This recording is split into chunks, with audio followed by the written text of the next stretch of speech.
My name is Lexi, and I did my project on in-flight behaviors of Canadian geese.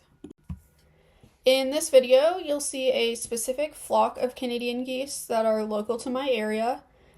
These are non-migratory geese, so they remain in this area all year round. This is due to North Carolina not having a hard winter, which makes their food readily available to them, and the small bodies of water they live around do not have a hard freeze. In the video, you can see they took off from the left and created their classic V flight formation. As they fly closer to the tree line, you can see specific geese moving around to different spots in the formation. The V eventually forms into a staggered line, which they do to prepare for landing. This is just so they don't land into each other. They generally land in a small field behind this tree line, which is right next to a shopping plaza.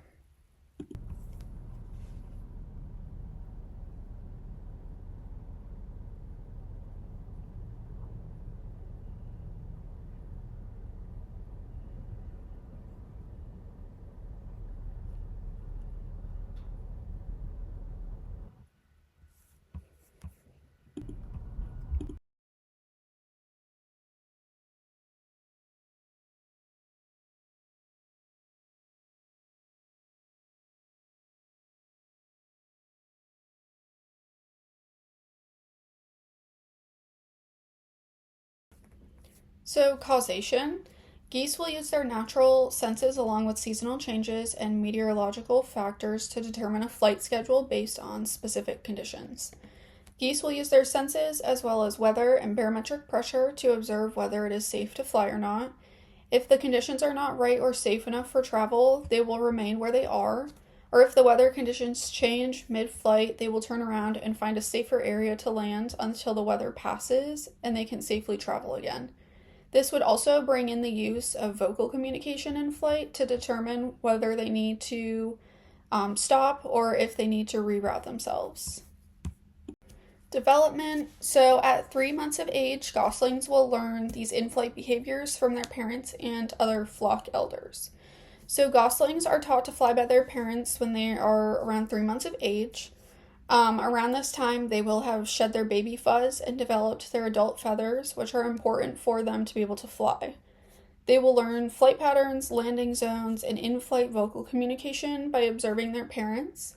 By the end of the season, they will be able to travel to their winter location with their parents, and they remain with their parents up until about 2 years of age. So, evolution. Environmental changes have led Canadian geese to not migrate as far as they once did.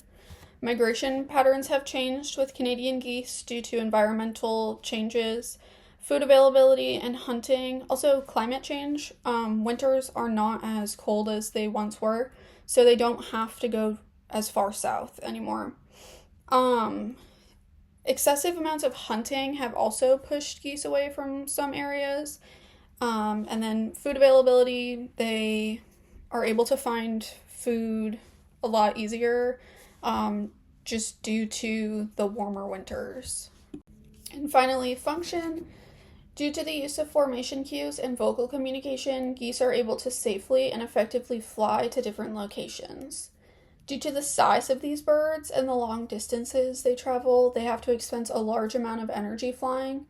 Their in-flight pattern changes help prevent fatigue. Their use of vocal communication acts almost like a GPS, communicating where to go, what to do. For example, if there's bad weather ahead, they would communicate with each other to turn around and quickly land.